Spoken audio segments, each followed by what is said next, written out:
15 years and made a bolt for the Berkshire countryside.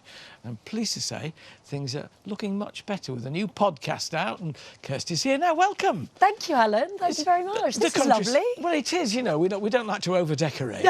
I love it. It's very cosy. I know I've got my coat on, but it's gorgeous. No, thank you for having me. You are a country girl now. Yes, I am. Aren't you? I've always wanted to be, properly. I just moved a year ago to a barn conversion. I fell in love with it. I walked in and I honestly could breathe again. It was like this weird, oh yeah, this feels really good. Surrounded by paddocks, fields, gorgeous walks, rambling, lots of rambling. And we are very happy there, thank you. Love it. Do you believe in vibes then, when you go around that thing about, Yes. oh, I don't like that. I don't know why I don't like it, I just don't know. I believe in energy anywhere. I think that energy in a place or with people or whatever, I think you can certainly get it when you're house buying. And I hadn't moved for 15 years, so it was a bit of a am I going to be, you know, is the radar on? But it really was. I absolutely loved it, and we're happier than ever. And yeah, the walks are incredible, and we've got animals, dogs, and a tortoise. And yeah, no, we love it. It was the best move, really, that we could have made a year ago. We know you as a sports commentator and presenter, but you live sport as well as broadcasting about it, don't you? I mean, I always think you always look incredibly fit. Well, I don't know, I try. No, I just really enjoy fitness and training. I like my weight training, and I invest the time in it. But also, I think it's helped me over the last few years. It has been a bit of a testing time. We all have those periods in our lives.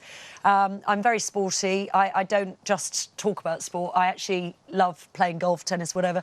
And I've got into my sort of fitness more than ever. And I think lockdown was incredibly kind of important in the way that, you know, that got me through it. It kind of, in some sort of way, I would train more, go for runs, do some weight training. And it's sort of good mentally and physically. So yeah, I love it. But you got this podcast called Stripped Back Sport. It sounds dodgy, I know. Well, no, not dodgy, interesting. Stripped Back, the reason, Alan, it's called Stripped Back, it's basically, I talk to these incredible athletes, men and women, who've had or are still on a great trajectory in their career as you know, in whatever sport they're doing. And we see the goals they score or the Grand Slams they win or the majors or whatever. What's behind the person? And that intrigued me, and that's one of the reasons I sort of left my sort of job at Sky Sports News to go freelance and go, right, I want to get, it's a passion project I really want to get my teeth into. You see, the thing that always strikes me about sport is that the people who are best at it have to stop relatively early on in their life, and I think that must be very difficult. An enormous struggle. You know, the thing you've been best at in the world in many instances, there's a cut-off point, no more. That must be hard. Well, that's one of the interesting things we talk about. I mean, Jermaine Genius, who'd never, you know, fantastic footballer, England player, now carving a great career out in the media as a presenter and pundit.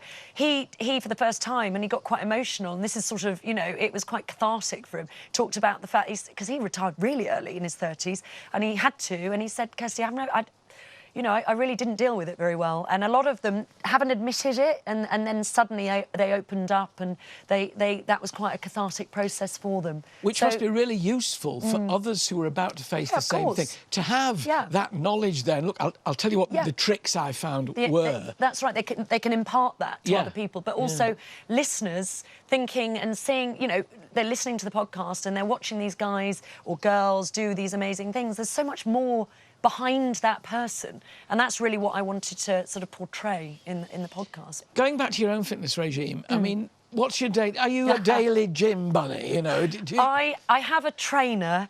He is a wonderful Irishman called Meldine, and I drive up to actually.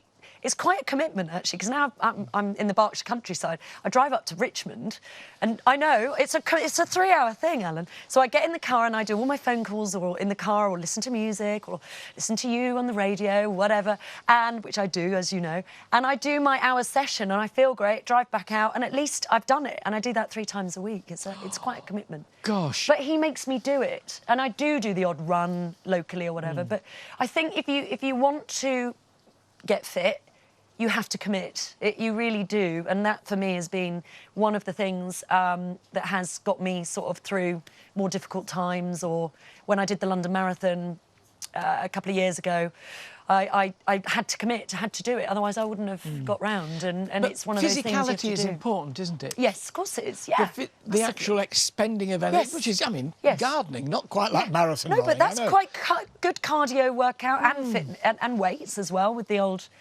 You know, Yeah, getting not the as heavy as they used to tools. be. No, that's the problem, isn't it? You must see Yeah. a big difference in the. Well, I don't double dig anymore, I can tell you that for nothing. I lightly fork. No, of course, that's about all I can do. I need to get some tips. My garden, I tell you what, I mean, you know, it's funny when you move house, you don't quite know what you've got. Oh, no, you've got to wait. I know. You have I'm the glad you've said that. My excuse. mum's like a keen gardener, and she's like, "Come on, we need to get plants." I'm like, "But I don't know what I want where. Let's No, wait." Now, That's good advice. I hate to cut across your mother, Leslie, who I've met in the yeah. past. Leslie, I'm You know sorry, but Leslie. she's right. You need to wait and see what comes up, certainly for a year. Then Thank you you know for what that. you've got. Thank you for that. I remember meeting your parents many, many years ago when I was no. about, well, I'd just started TV presenting. Had you? And I was doing the Ryder Cup, and they made me on breakfast television caddy for Tony Jacklin. And I met your That's mum and dad then, hilarious. Bernard Guy, Yeah, and yeah. your mum Leslie. So I Yeah. remember meeting them at the Ryder Cup. That's But brilliant. you, I mean, and a great sort of Scottish tradition family. And you've done the Pride of Scotland Awards, which went out on New Year's Eve. Yes, just hosted the Pride of Scotland Awards, the first ever, because obviously we know the wonderful Pride of Britain Awards, which are, just incredible. And I'm sure you've been, and it's such a wonderful, heartwarming We spent event. most of it in tears. No, don't me you? too. Oh, I always make sure, and it's not just something you say to people. If you've never been before, you really have to take a pack of tissues. I'm a wreck at the end of it, and I'm honestly sort of exhausted by it. But it's such a wonderful, humbling event that is so important now in this world, actually, especially with the last year or so. And so what an honour to be asked to host the Pride of Scotland Awards, being a Scottish-born lass. Yeah. And it was wonderful, really wonderful. And it's hopefully the start of a great sort of, run of Pride of Scotland Keep now. on doing it. And Pride of Britain. What comes through, really, with you, Kirsty, is always passion. Oh. I can never imagine you doing anything Yeah, thank you. half-heartedly. You love what you do. Yeah, You're one of thank those you. lovely, round peg, round hole. Oh. It fits you and suits you. very You clearly kind. love sharing it, I Thank suppose, you. really. Isn't that what Well, it is? I think the older you get, the more you wise up to what you're good at and you're not good at, and what you want, makes you. What are you not good Yeah, at? well, there are many things. Gardening, no, many things. But, Listen to your mother. yeah, Don't listen to your mother. but it's those decisions in life, isn't it? You know when you've had enough of something. Certainly, when you get older, you know what you want. As a friend of don't mine want. said to me once, follow your bliss. So I like that. Which you clearly do as well. Keep Well, following no, I your do. bliss. Well, thank you. What lovely words. Thank Lovely you to so talk much, to you. Alan. Thank you, you Thanks too. to Kirsty. Thank you. Now, your pictures now, and a new item we're calling